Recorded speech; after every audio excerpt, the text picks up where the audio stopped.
ब्रजभूषण शरण सिंह के मामले पर नाबालिग महिला पहलवान के पिता का कहना है कि उनको ना डराया गया है ना धमकाया गया है, लेकिन इस बीच नाबालिग पहलवान को डराया गया। इस बात को लेकर साक्षी मलिक ने गंभीर आरोप लगा दिए हैं। नमस्कार, आपके साथ मैं हूं ऋतिक सविता। स्वागत है आपका नेक्स्ट 9 स्पोर्ट्स में। दर्शकों, यहां पर साक्षी मलिक ये क्यों कह रही हैं कि नाबालिग के माँ बाप को, उनके परिजन को डराया धमकाया गया है, जबकि नाबालिग के पिता का ये कहना है कि उनको कोई भी धमकी नहीं मिली है। इस मामले को लेकर तमाम सवाल खड़े हो रहे हैं। ये कहा जा रहा है कि ये मामला अब उलझ चुका है, लेकिन इस बीच साक्षी मलिक क्या कहती हैं, आप खुद ही सुनिए। हमारे ऊपर दूसरा आरोप ये भी था कि हम इतने टाइम तक चुप क्यों थे। तो इसके कई कारण हैं। सबसे पहले तो एकता की बहुत कमी थी, एक साथ कभी हम हो ही नहीं पाए। और इसका दूसरा कारण तो आप समझ ही सकते हैं कि माइनर जो लड़की जिसने 161 के बयान दिए, फिर 164 के, उसके कई दिन बाद जो है उसने अपने बयान बदले, क्योंकि उसके परिवार को डराया गया, धमकाया गया। तो सिंगल आवाज़ उठा भी कैसे सकते थे। कुश्ती में आने वाले सभी खिलाड़ी बहुत ही गरीब परिवार से होते हैं, उनमें हिम्मत नहीं होती वो इतनी बड़ी व्यवस्था और इतने पावरफुल आदमी के खिलाफ आवाज़ उठा सके। और वो सब आप लोगों ने महसूस भी कर लिया होगा कि इंडिया के टॉप रेसलर्स ने मिलकर आवाज़ उठाई, और उसके बावजूद भी उन्हें किन किन हालातों से गुजरना पड़ा। 28 तारीख को महिला पहलवानों के साथ जो व्यवहार हुआ वो पूरे देश ने देखा है। कैसे उनको ज़बरदस्ती घसीटा गया और कैसे जो उनको ज़बरदस्ती अरेस्ट किया गया, जबकि हमने कोई भी जो है कानून नहीं तोड़ा था, ना ही किसी संविधान का उल्लंघन किया था।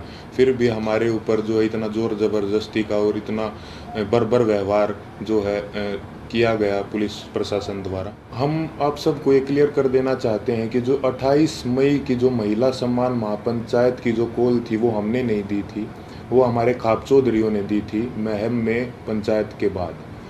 हमारे को तो कुछ समय के बाद जो है इस फैसले के कुछ समय बाद हमारे को ये पता चला कि 28 तारीख को जो है नए संसद भवन का उद्घाटन भी है। फिर भी जो है हमने हमारे बड़े बुजुर्गों के आदेश का जो है पालन किया, जिसके परिणाम स्वरूप जो है हमारे को इस तरीके से बर्बरतापूर्वक घसीटा गया रोड पे, और जो है हमारे को प्रोटेस्ट साइट से भी जो है ज़बरदस्ती हटा दिया। 28 तारीख को जो घटना हमारे साथ हुई उसने हमें अंदर से तोड़ दिया था। हमने देश के लिए इतने पदक जीते, देश का इतना मान सम्मान बढ़ाया, फिर भी हमारे मान सम्मान को जो है वो सड़कों पर रोन दिया गया। उस घटना के बाद हम जो है इतने आहत हो गए थे, इतने परेशान हो गए थे कि वो बात हम वर्ड्स में भी नहीं बता सकते। हमें कुछ समझ नहीं आ रहा था कि हमारे साथ ये क्यों हुआ। उसके बाद हम सब ने अपने सारे मेडल्स गंगा जी में विसर्जित करने का फ़ैसला लिया, क्योंकि हमें वो अपने सारे मेडल्स बेईमानी नज़र आ रहे थे। लेकिन फिर हरिद्वार में भी हम सब इस तंत्र की साजिश का शिकार हो गए। जैसे ही हम हरिद्वार में अपने मेडल बहाने पहुँचे तो तंत्र से जुड़ा एक आदमी बजरंग का हाथ पकड़ के साइड में ले गया और उससे पता नहीं कितने नेताओं की बात करवाई कि आप रुको, आपके बारे में मीटिंग चल रही है और आपको न्याय भी मिल जाएगा, आप बस 7 बजे तक रुको। और कैसे भी करके जो है 7 बजे तक बजरंग को जो है रोक के रखा, और एग्जैक्ट 7 बजे तंत्र से जुड़े और भी इसी तंत्र से जुड़े लोग पता नहीं कितनी संख्या में वहाँ पर पहुँच जाते हैं, और वहाँ पे जो है व्यवस्था इस तरह की बन जाती है कि अगर उसके बाद हम मेडल बांधने जाते तो वहाँ पे हिंसा भी हो जाती। वहाँ भी हमने फिर समझदारी जो है दिखाई और जो है रुकने का निर्णय लिया कि अभी हम रुक जाते हैं। और एक और बात क्लियर कर दे कि वो मेडल हमने सिर्फ अपने कोचेज़ को और अपने माँ बाप को वापस दिए थे। वहाँ पे क्या चल रहा था ये हमारे को कुछ समझ में ही नहीं आ रहा था। हम उस मानसिक स्थिति में थे ही नहीं कि हम वहाँ पे किसी साजिश को या वहाँ पे क्या चल रहा है इस चीज़ को समझ पाते। हम बहुत ही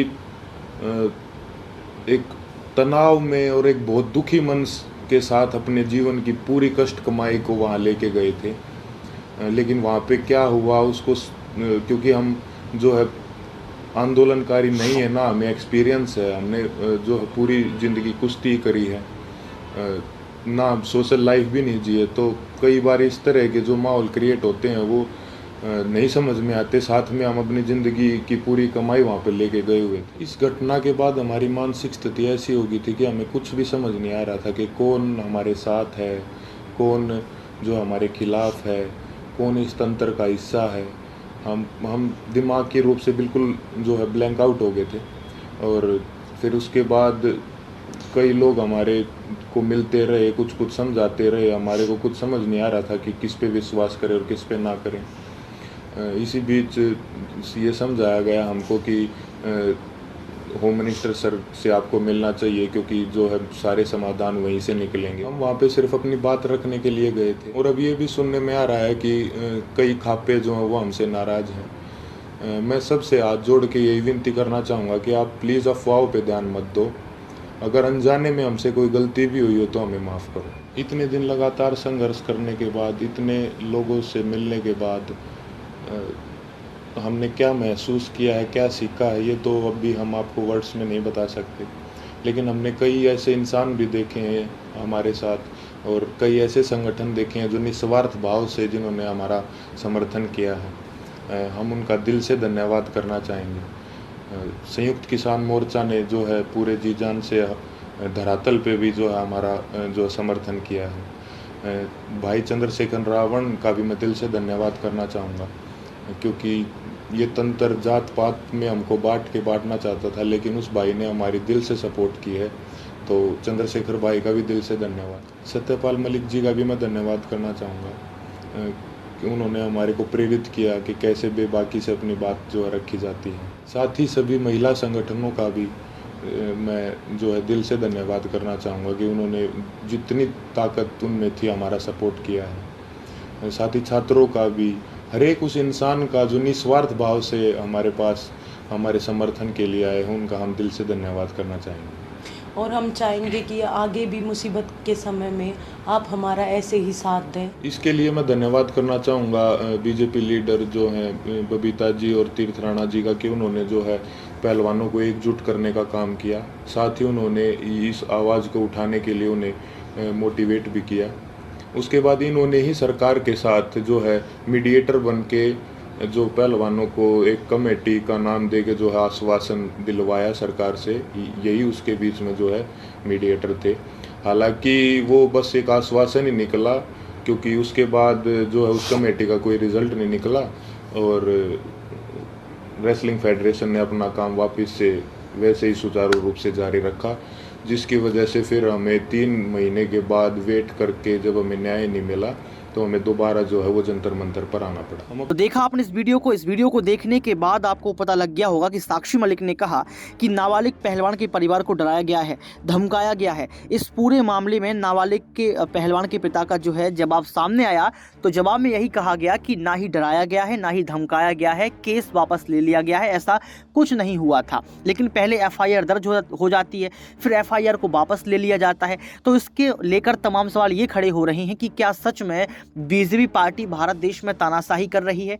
क्या सच में ब्रजभूषण शरण सिंह से जो है फायदा है भारतीय जनता पार्टी को? ये बात कही जा रही है। दर्शकों, अब देखना ये पड़ेगा कि साक्षी मलिक के इस बयान को सुनने के बाद, इस वीडियो को देखने के बाद बीजेपी का क्या रुख होगा, और क्या सच में नाबालिग के पिता इस बात को स्वीकार कर लेंगे कि उनको डराया गया और धमकाया गया। आज के लिए सिर्फ इतना ही। देखते रहिए नेक्स्ट 9 स्पोर्ट्स।